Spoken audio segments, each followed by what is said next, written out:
ایک नेक शख्स के घर की दीवार अचानक गिर गई। इसे बड़ी परेशानी लाहक हुई और वो इसे दोबारा बनवाने के लिए किसी मजदूर की तलाश में घर से निकला और चौराहे पर जा पहुंचा। वहां इसने मुख्तलिफ मजदूरों को देखा जो काम के इंतज़ार में बैठे थे। इनमें एक नौजवान भी था जो सबसे अलग थलग खड़ा था। इसके एक हाथ में थैला और दूसरे हाथ में तेशा था।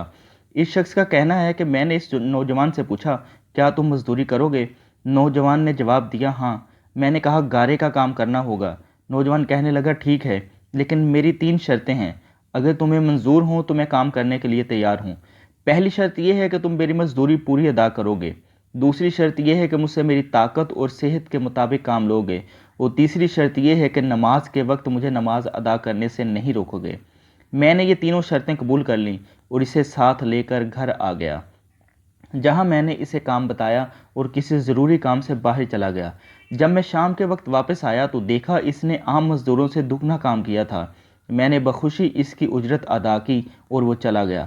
दूसरे दिन मैं इस नौजवान की तलाश में दोबारा इस चौराहे पर गया, लेकिन वो मुझे नज़र नहीं आया। मैंने दूसरे मज़दूरों से इसके बारे में दरियाफ्त किया तो उन्होंने बताया कि वो हफ्ते में सिर्फ एक दिन मजदूरी करता है। ये सुनकर मैं समझ गया कि वो आम मज़दूर नहीं बल्कि कोई बड़ा आदमी है। मैंने इनसे इसका पता मालूम किया और इस जगह पहुंचा तो देखा कि वो नौजवान ज़मीन पर लेटा हुआ था और इसे सख्त बुखार था। मैंने इससे कहा, मेरे भाई, तू यहाँ अजनबी है, तन्हा है और फिर बीमार भी है। अगर पसंद करो तो मेरे साथ मेरे घर चलो और मुझे अपनी खिदमत का मौका दो। इसने इनकार कर दिया, लेकिन मेरे मुसलसल इसरार पर मान गया, लेकिन एक शर्त रखी कि वो मुझसे खाने की कोई शय नहीं लेगा। मैंने इसकी ये शर्त मंजूर कर ली और इसने अपने घर ले आया। वो 3 दिन मेरे घर क़याम पज़ीर रहा, लेकिन इसने ना तो किसी चीज़ का मुतालबा किया और ना ही कोई चीज़ लेकर खाई।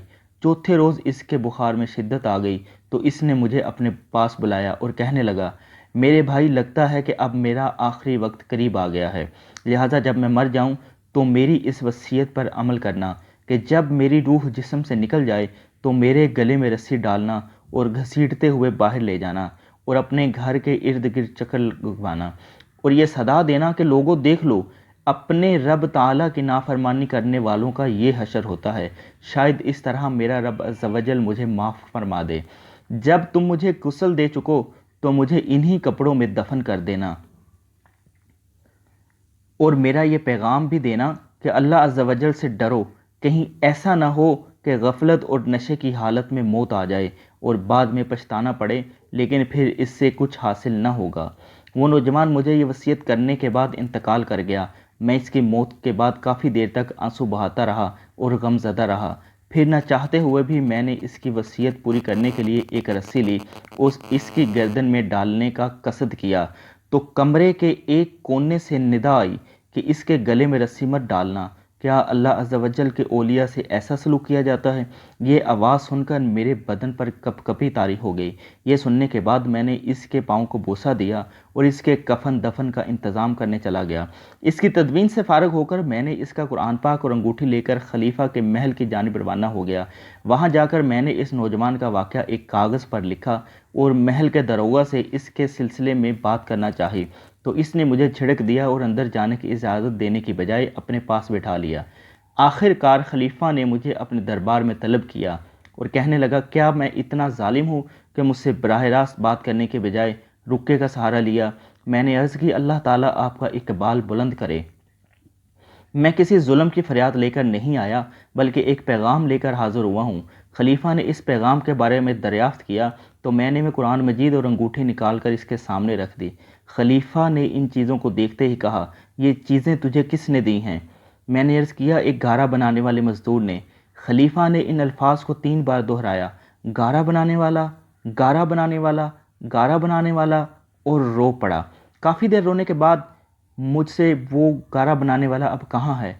मैंने जवाब दिया, वो मज़दूर फोत हो चुका है। ये सुनकर खलीफा बेहोश होकर गिर गया और असर तक बेहोश रहा। मैं इस दौरान हैरान और परेशान वहीं मौजूद रहा। फिर जब खलीफा को कुछ अफाका हुआ तो मुझसे दरियाफ्त किया, इसकी वफ़ात के वक्त तुम इसके पास थे?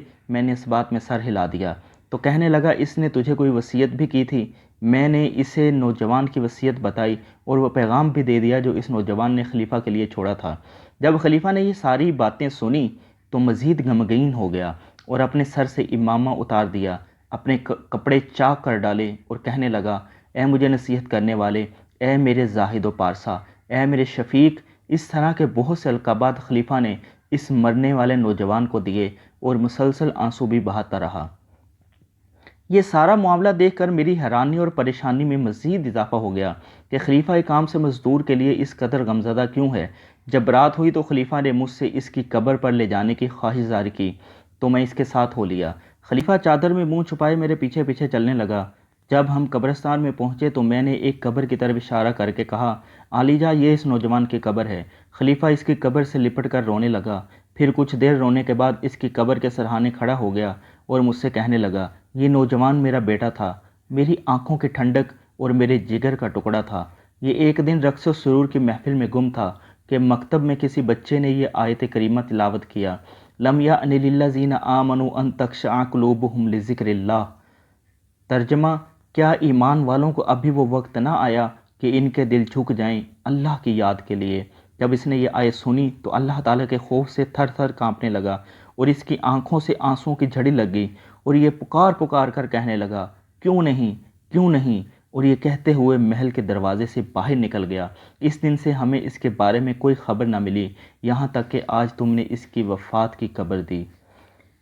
اللہ پاک کے نیک بندے جب ان کے دل میں اللہ کا خوف پیدا ہو جاتا ہے تو وہ ہر چیز سے ورا ہو کر، ہر چیز کو چھوڑ کر صرف اللہ کی یاد میں مست ہو جاتے ہیں۔ امید ہے آپ کو یہ ویڈیو ضرور پسند آئی ہوگی اور آپ اس کو اپنے دوستوں کے ساتھ بھی ضرور شیئر کریں گے۔ اللہ پاک میرا اور آپ سب کا حامی و ناصر ہو۔ اللہ حافظ۔